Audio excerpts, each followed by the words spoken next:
वालेकुम, thank you जी।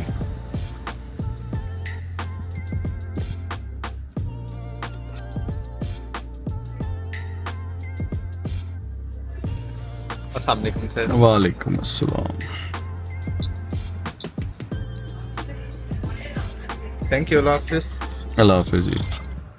रमज़ान ख़त्म होने वाला है, ईद की छुट्टियां आने लगी हैं और ऑनलाइन बिजनेसेस के लिए ईद से चंद दिन पहले, 2-3 दिन पहले कोरियर कंपनीज जो हैं वो पार्सल पिकअप करना बंद कर देती हैं, बिकॉज उसके बाद डिलीवरी मुमकिन नहीं होती ईद से पहले पहले। तो जो भी फिर डिलीवरीज होती हैं वो ईद के बाद होती हैं। तो कोरियर कंपनीज चांद रात से 1-2 दिन पहले अपना पिकअप जो है वो बंद कर देती हैं। सो इस बार हम एक नई स्ट्रेटजी अप्लाई करना चाह रहे हैं। पहले ये होता था कि ईद की छुट्टियों में जब कोरियर कंपनीज पिकअप बंद भी कर देती थी तो हम हैवीली एडवर्टीजमेंट करते थे ईद से पहले पहले, चांद रात और उससे 1-2 दिन पहले, एंड देन ईद की छुट्टियों में, ईद वाले दिन भी और ईद की छुट्टियों में भी हमें ऑर्डर्स आते रहते थे वेबसाइट के थ्रू। एंड देन जब ईद की छुट्टियों के बाद, 2-3 छुट्टियों के बाद जब हम ऑफिस आते थे तो हमारे पास 3-4 दिन के हजारों ऑर्डर्स इकट्ठे हुए होते थे। और वो सिर्फ हमारे ऑर्डर्स नहीं है, हर ऑनलाइन कंपनी के हजारों ऑर्डर्स ईद के फौरन बाद इकट्ठे हुए होते हैं। और जब कोरियर कंपनीज हर कंपनी के पास जाके वो पार्सल्स पिक करती हैं तो उनको सैकड़ों पार्सल्स डेली की बजाय हजारों ऑर्डर्स उस 1-2 दिन में पिक करने होते हैं, जिसकी वजह से बहुत सारी प्रॉब्लम होती है। एक तो लॉजिस्टिकल प्रॉब्लम है कि इतने ज्यादा ऑर्डर्स हर कंपनी से पिछले 3-4-5 दिनों के जो ऑर्डर्स हैं इकट्ठे हुए हुए, वो जब कोरियर कंपनीज के वेयर हाउसेज में जाते हैं तो वहां पे बहुत केओस मचता है। चीजें कई दफा गुम होती हैं, कई दफा डैमेज होती हैं, क्योंकि इन्होंने लिफाफों के अंदर, बोरियों के अंदर भर के ये पार्सल्स लेके जाने होते हैं, ये प्रोडक्ट्स लेके जानी होती हैं। और जब ये प्रोडक्ट्स जो है वेयर हाउस के अंदर अनलोड होती हैं तो वो काफी ज्यादा केओस मचता है। अगेन चीजें डैमेज होती हैं, कई दफा चीजें गुमना शुरू हो जाती हैं, पार्सल्स गुमने शुरू हो जाते हैं। एंड कीप इन माइंड कि अगर ईद से 2 दिन पहले पिकअप बंद हो गया है तो जिस बंदे ने ईद से 2 दिन पहले ऑर्डर किया है उसको अब जो पार्सल मिलेगा वो एक तो ईद के 2 दिन पहले की जो दिन है 2 दिन, फिर ईद का दिन तीसरा, और उसके बाद 2 दिन की छुट्टी, ये 5 दिन हो गए।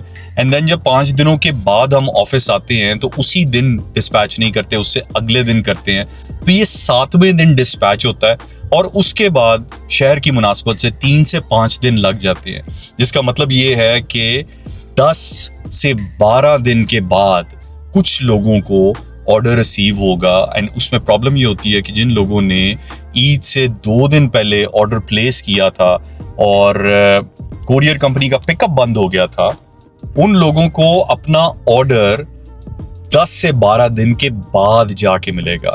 एंड हम बहुत सालों से ये वाला प्रॉब्लम फेस कर रहे हैं कि ईद की छुट्टियों पे जब कुछ लोगों को बहुत लेट अपने ऑर्डर्स मिलते हैं तो आइदर तो वो भूल चुके होते हैं या वो उनका माइंड चेंज हो गया होता है, या वो फिर इरिटेट हो जाते हैं कि जी हमने ऑर्डर प्लेस किया था और 10 दिन के बाद, 12 दिन के बाद हमें ऑर्डर रिसीव हो रहा है, आप ये कैंसिल ऑर्डर कर दें।